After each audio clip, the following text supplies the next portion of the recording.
What's up, YouTube? How y'all doing? Check it out, man, without a doubt. We have Shyne. Shyne is now, he been deported back to his country, and he is a political type guy, all that good stuff. And this is about the Diddy shooting at that club. And Shyne did time behind this. That is not... Anyway, I might stop it a little bit and say different things that I think need to be there or not. Y'all let me know in the comments, man. Should I stop it and say my little 2 cents in, or should I just let the whole thing run? I feel as though I should stop it and say things when I feel as though it's necessary. But one thing I'm gonna say before we get started is the lady who says that not Shyne, but the lady who said that Puff shot her in the face. The lady who took the bullet. I'm going to try my best to get her on the show. I'm making connections with her right now through another channel, and they liking the idea and everything, so we're going to have her on the show. So I'm going to interview her. I would love to have her as my very first ever made interview. That would be dope. That'll be dope for the whole channel. Yeah, I'm going to make that happen. I'm going to have to make that happen. Look here, y'all hit that subscribe button, hit that bell. Let's check this bad boy out. I may stop it. I like to stop and say something if it's necessary. So let's check it out. Here we go. Hit that subscribe button, hit that bell. I watched the documentary. It is so well done, and I love how we see your humble beginnings in Belize. What was it like for you to go all the way back to that? It was an emotional journey because I'm a very stoic person. I'm a very disciplined and focused person. So I don't live in these pockets of emotions in the journey of life. I move on. Yeah. But in making myself vulnerable and inviting people to do an examination of my life, I had to go back. So for some things, you know, remembering when I was a young kid in Belize and excuse me, just dreaming and imagining and hoping, you know, it was, you know, nostalgic. But then when you have to go to the trauma, when you have to go to the pain, it was painful. So it was a roller coaster. Yeah. You know? Yeah. Well, we learned so much about you. You end up growing up in Brooklyn. Yeah. And talk to me about when you discovered your love for rap and that you really actually had a knack for it. Early on, I guess from my mom's stomach, I love music. I really took it serious like in my last year of high school. You know, started rapping in the bathroom, started being a part of ciphers. It was tough growing up where I grew up, so I was kind of like the tough guy. And so being a rapper was like corny. It was like something that we laughed at. So I never like wanted to like be a rapper. I wanted to, you know, be the protector of my community. And, you know, I had gotten shot the year before I graduated high school. And that was a real turning point because my mom almost fell into depression. And I promised her, I said, listen, I'm not gonna do anything illegal. I'm not gonna participate in anything that's gonna cause you any more trauma. And I just finished high school, graduated, got a 18-speed bicycle from my cousin that I borrowed, enrolled in New York Tech, and so I delivered messages in the day and I went to school at night. And that's how, you know, my passion intensified because I guess the universe was blessing me because I was making my mom happy. To anybody out there, you know, always honor your mom and your dad, it'll take you far.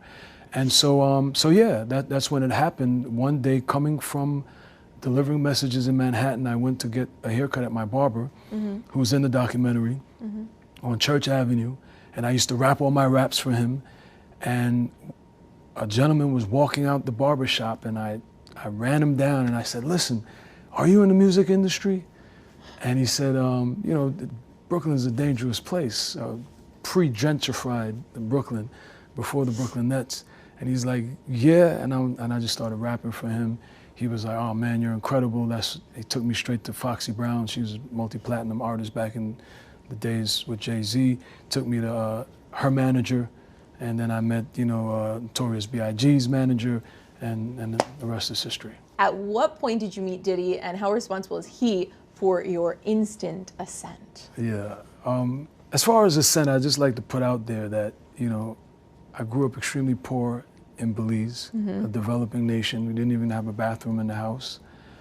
And then when I came to America at 8 years old, my mom was a single parent. Like I said, as most immigrants, you all live in one house, can't even afford to pay rent. So by the time I got to meet people like Diddy and Sylvia Rhone and Russell Simmons and Leor Cohen and the music titans and Jimmy Iovine, I had been through so much pain and suffering as a kid growing up with just my mom and poverty. So I don't know about the instant part, but as far as Diddy, yeah, I met him when the bidding war was happening because a guy by the name of Chris Lighty really lit the fire. Chris Lighty passed away, but he's responsible for people like Busta Rhymes and Missy Elliott and LL Cool J. I went to rap for him in the Varick Street Def Jam offices.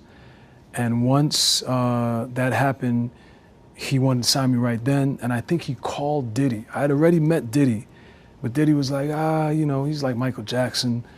Was the most famous, you know, entertainer in the world at the time. But I think Chris called him, and this was a couple months later, and was like, oh man, you guys are finished. I have the antidote. Def Jam is back. And once he did that, then Diddy reached out, you know, to my people and was like, you know, come to LA, come see me, I'm ready to do the deal. Did you trust Diddy back then as your mentor? I think there's a difference between a mentor as far as life and a mentor as far as you want to be an entertainer. Yeah. You know, I liken it to Phil Jackson and Michael Jordan, or Phil Jackson and Kobe Bryant. Yeah. You know, what you do off the court, I'm sure coaches try to guide their players as much as possible, but the relationship is more on-court relationship.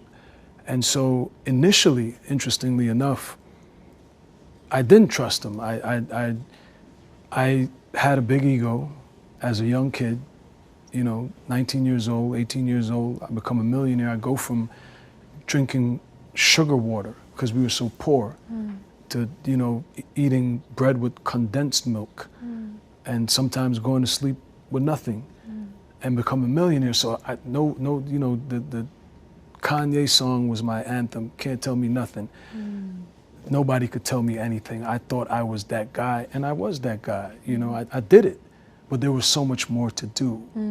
But initially there was a competition. It was like, I thought I was the man. I thought I was Diddy, and I wasn't. And I wasn't, and I got to thank, so initially I didn't trust him because I didn't trust anybody. I come from Brooklyn. My friend got his brains blown out when I was, you know, 15 years old. You know, I grew up with people, you know, sell their friends out, snitch on them, you know, kill them. Yeah. That's where I come from. So I didn't trust anyone, and I definitely was not, you know, ready to just open up. And then I thought I was the guy. And I'll never forget, there was a young lady I was dating, one of the most, you know, highest selling recording artists ever. And we had an argument. And she was like, you are nobody. You haven't sold one record. Oh, she checked you. She checked me crazy, and that was like from the hand of God. There was a slap from the hand of the heavens because it brought me to where I needed to be. I needed to have focus. I needed to have perspective. And I needed to have some humility. I know hip hop is a bombastic culture, and it's a culture where you will everything. And so that takes some arrogance, it takes some ego, it takes some confidence, but you can't get too much ahead of yourself. And I was way ahead of myself without putting in the work that was necessary. And Diddy was the key to unlock where I was going. So I had to respect his mentor role, and I had to trust that he sold, you know, hundreds of millions of records, and that's the reason that I came here. I didn't come here to date the girls that he was dating. I didn't come here to drive a Bentley. I came here to sell millions of records and let my voice be heard and be recognized for my talent. So at this point, life is mostly good. You're on a roller coaster, you're making music, you're meeting a lot of famous people, right? Diddy is a partner in your music, you know.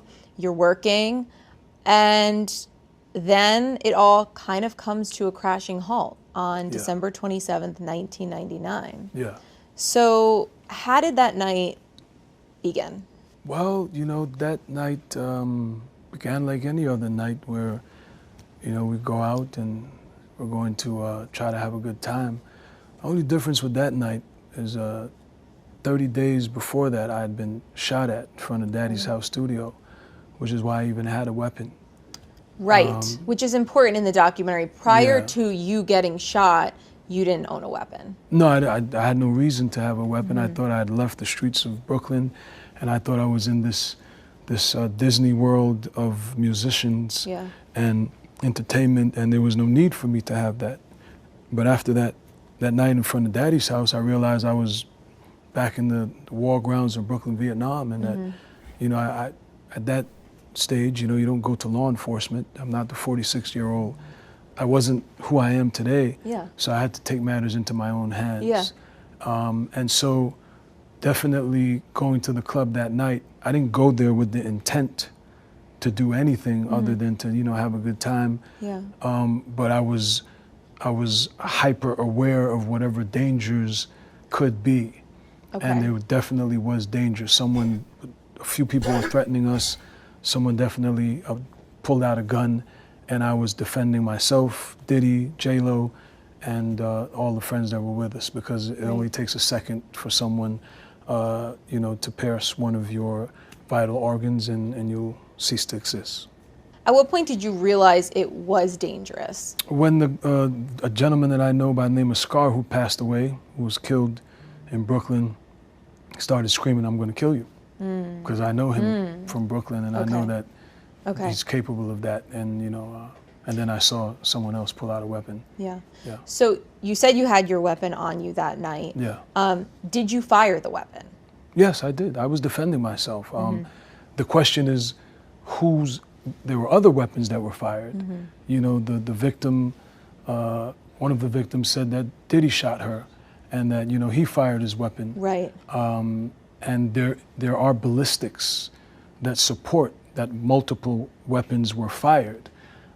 My position is I was defending myself. I was not there to say that, you know, Diddy had a weapon and that he shot anyone. I was just defending myself. Unfortunately, he didn't handle it that way. You know, he got witnesses to get on the stand to testify against me and lie. You know, we should have stuck together.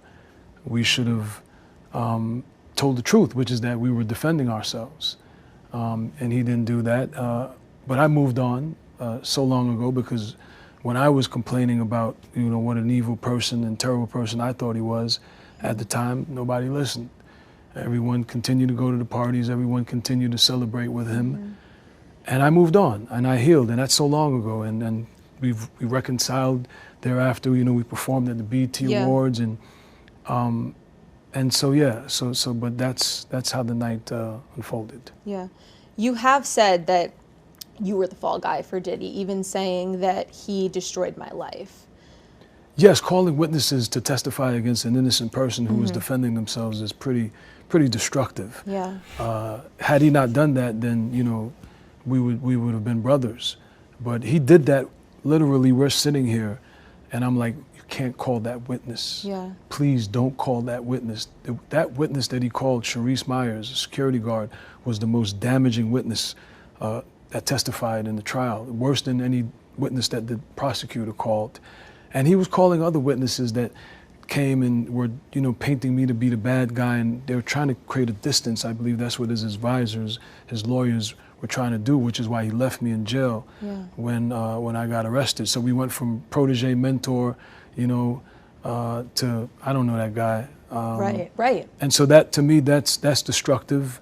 Calling witnesses to testify against an innocent person who was trying to defend you. I wasn't the one arguing. No one can tell you that. Diddy was the one arguing. He was having a confrontation, but that's my guy. You know, we're working together. We're part of a team, part of a bad boy family. I'm not going to leave him and just abandon his side, which is what he ended up doing to me. But as I said this back in 2001, and I've said it, you know, over the years. But then there came a point where it's a cancer. I can't carry this with me for the rest of my life.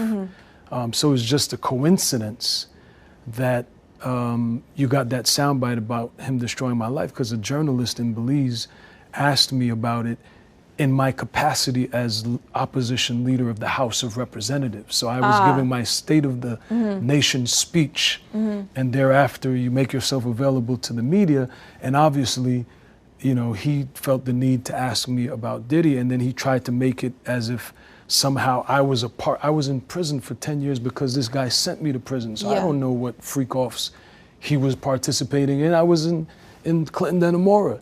Then when I got out, I was deported.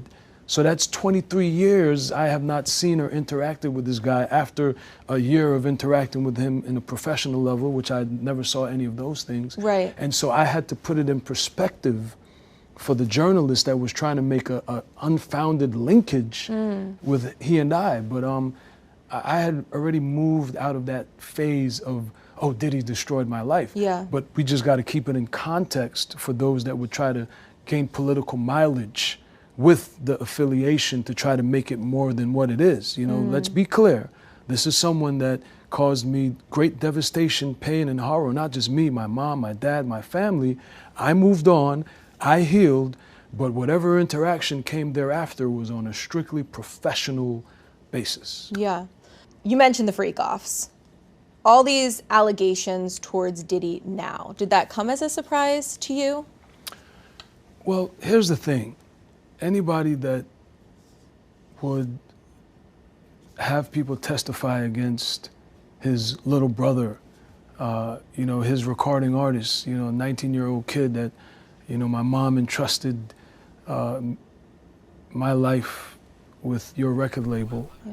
19. And anyone that would betray someone to that level, I thought it was evil. I thought it was demonic. So I wouldn't be surprised of anything that he'd do, because he destroyed my family.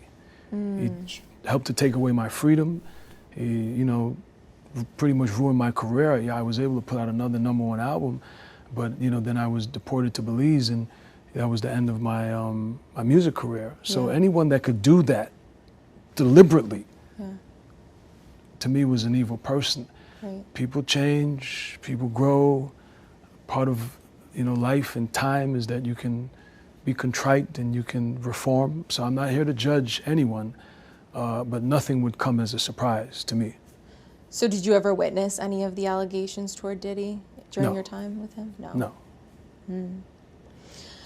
So, and you end up going to prison. You do a good amount of time for this. Yeah. And a lot of your 10 life years, is, you did 10 years Yeah. for this. A lot of your life is spent there. Do you think about what would have happened to your career and your life had you got those 10 years back? I'd be a billionaire entertainer right now, probably multi-billionaire, doing everything from movies, everything that, the prototype that Russell Simmons gave to us, and people like 𝗗𝗢𝗡𝗞𝗦 Shakur and Will Smith gave to us, which is, you know, movies, clothing, you know, hotels, restaurants, you know, really the power of the hip-hop market is so unlimited. So definitely I feel that I would have been sold the most records, one of the greatest musicians of all time. Yeah. That's what I think. And what do you say to people that speculate that Diddy paid you off? Oh, no, absolutely not. Yeah.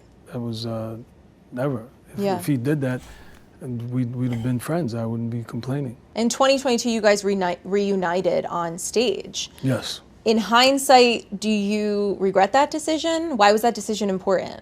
No. That was to me, reconciliation and healing is important. Yeah.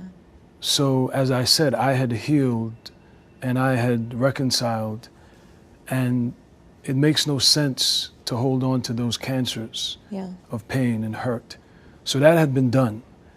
And in the context of me being in my opposition leader of the House of Representatives and traveling to the States, you interact with investors. Diddy was a billionaire. So of course you want him to come to Belize and build a hotel and buy land and buy property and invest.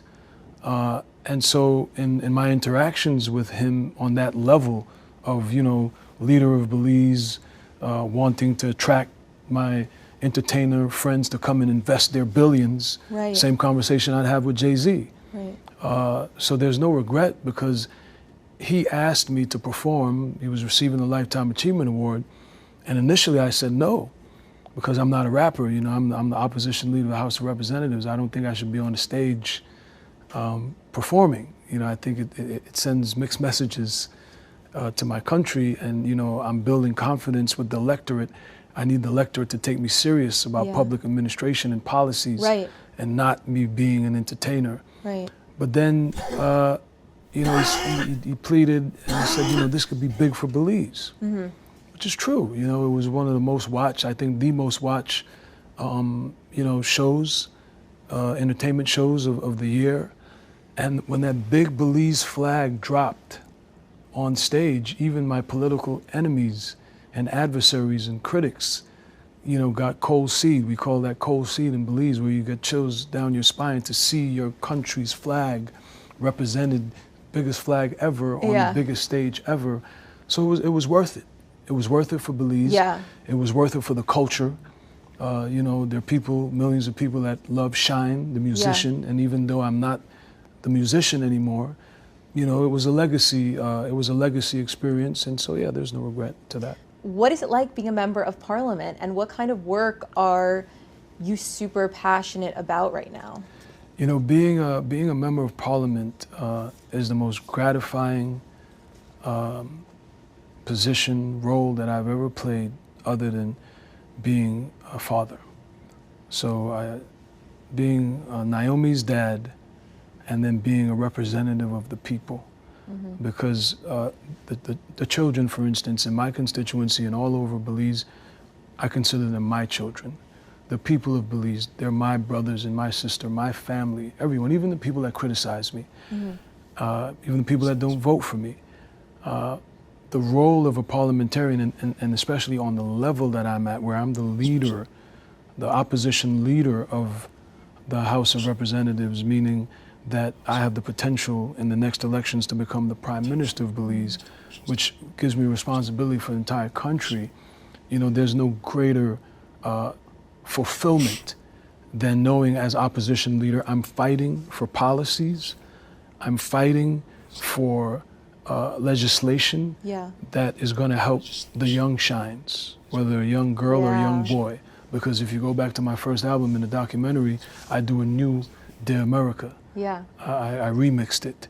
But then I was crying out to the powers that be, and now I am the power that is for those young people and all people that look to the state to make their lives better.